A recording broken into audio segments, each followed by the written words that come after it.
शुभेंदु दादा मुख्यमंत्री बन गए हैं, हिमांता दादा कुछ दिन बाद मुख्यमंत्री बन जाएंगे और सम्राट चौधरी भैया कुछ दिन पहले ही मुख्यमंत्री बन चुके हैं। आपको पता है इन तीनों में कॉमन फैक्टर क्या है? ये तीनों ही लॉयल नहीं है, अपॉर्चुनिस्ट है। क्या बात कर रहे हैं?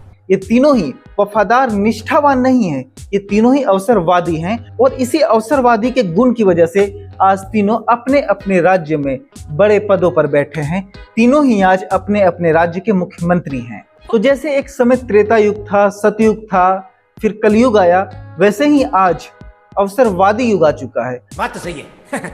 आज की तारीख में, आज के युग में जो अवसरवादी है वही सबसे ज्यादा सफल है, वही सबसे ज्यादा सुखी है, और जो लॉयल है वो झुनझुना बजाते रह जाता है। मगर क्यों? जैसे बीजेपी कार्यकर्ता झुनझुना बजा रहे हैं, चाहे बात आप असम की ले लो, अरुणाचल प्रदेश की ले लो, मणिपुर की ले लो, पश्चिम बंगाल की ले लो, सब जगह आयातित लोग, कभी जो कांग्रेस में रहे, कभी जेडीयू में रहे, कभी आरजेडी में रहे, कभी टीएमसी में रहे, वही लोग सीएम बनकर बैठे हुए हैं। और बीजेपी के जो लॉयल कार्यकर्ता थे वो झुनझुना बजा रहे हैं, मेरे साथ अन्याय हुआ है, मेरे साथ अन्याय हुआ है। झालमुड़ी बेच रहे हैं। और झालमुड़ी खा कौन रहा है? टीएमसी से आए हुए लोग, कांग्रेस से आए हुए लोग।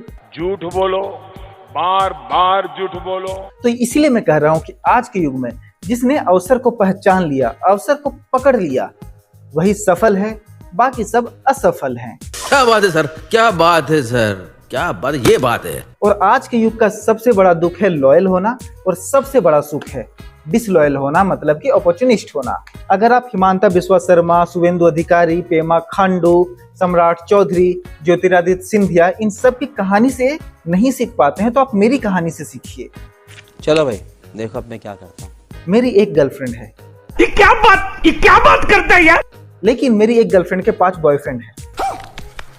आधुनिक युग की द्रौपदी है वो।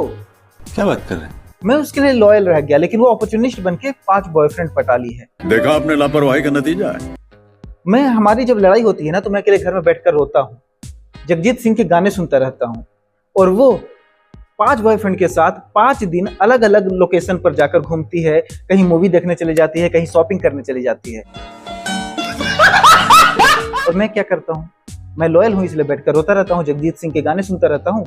और वो लॉयल नहीं है, अवसरवादी है, इसलिए वो बाहर घूमती रहती है और ढिचिक ढिचिक पार्टी वाला गाना सुनती रहती है।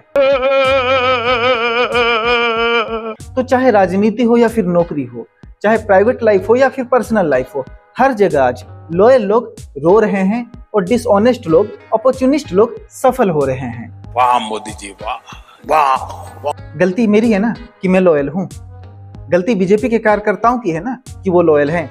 आज मैं और बीजेपी के कार्यकर्ता एक ही पिच पर खड़े हैं, दोनों के साथ धोखा हुआ है, दोनों सिर्फ झुनझुना बजा रहे हैं। आप क्रोनोलॉजी समझ लीजिए। हम दोनों को सिर्फ लॉलीपॉप चूसने के लिए दिया गया है और बाकी लोग मलाई चूस रहे हैं। अबे साले, तो ये दिक्कत है ना लॉयल लोगों के साथ। जनता को आप मूर्ख समझना बंद कर दीजिए। इस प्रकार की बचकाना बातें किसी के गले नहीं उतरती, लोग मजाक उड़ाते।